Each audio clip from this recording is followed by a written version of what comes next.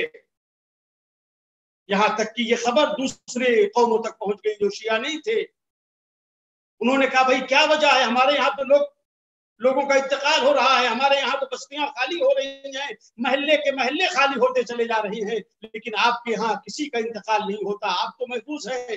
انہوں نے کہا ہم لوگ زیارت عاشورہ پڑھ رہے ہیں اور زیارت عاشورہ پڑھ کر حضرت نرجس خاتون کو ہدیہ کر.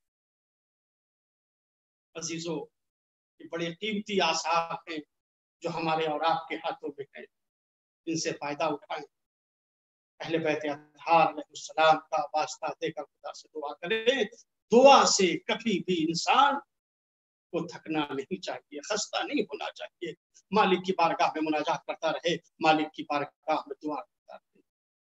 ہم نے دیکھا کہ فاطمہ کا لال اس وقت بھی دعا کر رہا تھا جب آپ کے گلے کے اوپر خنجر چل رہا تھا، جب آپ کے گلے کے اوپر شمر کا خنجر چل رہا تھا. راوی کہتا ہے اس وقت بھی حسین کی زبان کے اوپر دعائیا کلمے تھے. حسین اس وقت بھی نانا کی امت کے لیے دعا کر رہے تھے.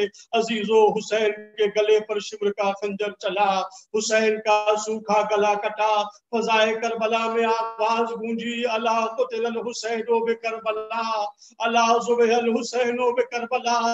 نبی کا نواسا مارا گیا، زہرا کا لال شہید کر دیا گیا.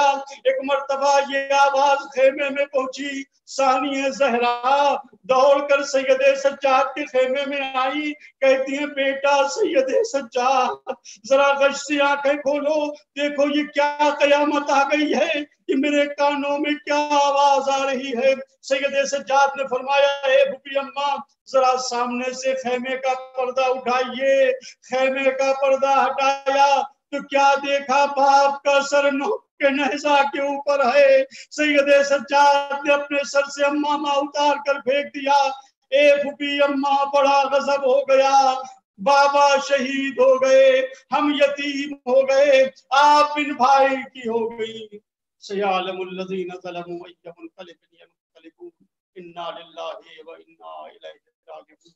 الہی بحق زہرا وابیہا وبالہا وبنیہا، پروردگار تجھے واسطہ ہے محمد اور آل محمد کا ہماری سزا کو اپنی بارگاہ میں قبول فرما. یا اللہ تجھے واسطہ ہے محمد اور آل محمد کا جتنے بھی لوگ اس مجلس کو سن رہے ہیں، پروردگار ان سب کی دعاؤں کو مستجاب فرما. یا اللہ تجھے واسطہ ہے محمد اور آل محمد کا ہمیں اس دنیا میں اپنی حفاظت میں رکھ، بلاؤں کو بیماریوں کو خدایا جلد از جلد اس دنیا سے دور کر دے. یا اللہ تجھے واسطہ ہے محمد اور آل محمد کا تبات عالیات کی حفاظت فرما. یا اللہ جو مقروض ہے ان کے قرض کو ادا فرما، جو بے اولاد ہیں انہیں صاحب اولاد بنا، جو صاحب اولاد ہیں انہیں اولاد کی تربیت کرنے کی توفیق عطا فرما. یا اللہ امام زمانہ کے ظہور میں تعجیل فرما اور ہم سب کو ان کے آوان و انصار میں شمار فرما. ربنا تقبل منا انک انت السمیع